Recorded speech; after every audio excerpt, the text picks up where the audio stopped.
O'quvchilarni shu dangasalik bilan bog'liq muammo hozirgi kunda juda ham keng tarqalgan. Men asosiy beradigan tavsiyam hammaga tengdek menimcha qo'l keladigan, hammani qo'lidan keladigan bu tavsiya. Ketma-ket iloji bo'lsa 3 kun ro'za tutishlik yoki bo'lmasa o'zingni och qoldirishlik. Ya'ni ertaman og'izda yopasiz, kech payt shomgacha hech narsa yemaysiz. O'zingizni shu orqali azimat degan narsani, ya'ni bironta narsani tugatishga bo'lgan jur'atni yoki bo'lmasa qobiliyatni oshirishni bitta yo'li. Bu narsani qo'llab ko'ring va albatta 3 kundan keyin buni natijasini sezasiz va o'zingiz qilayotgan ishda samara, unum ko'rasiz. Siz og'izni ochgandan keyin, ya'ni qorningiz to'q bo'lgandan keyin ko'proq dangasalik bilan shug'ullangan keyin, ya'ni keraksiz narsalar bilan band bo'lib qolayotganingizni his qilasiz.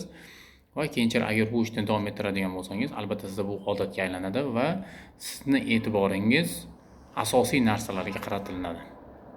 Agar shu narsa foydali bo'lgan bo'lsa va qo'llab ko'rgan bo'lsangiz, don't forget to press like button and subscribe my channel.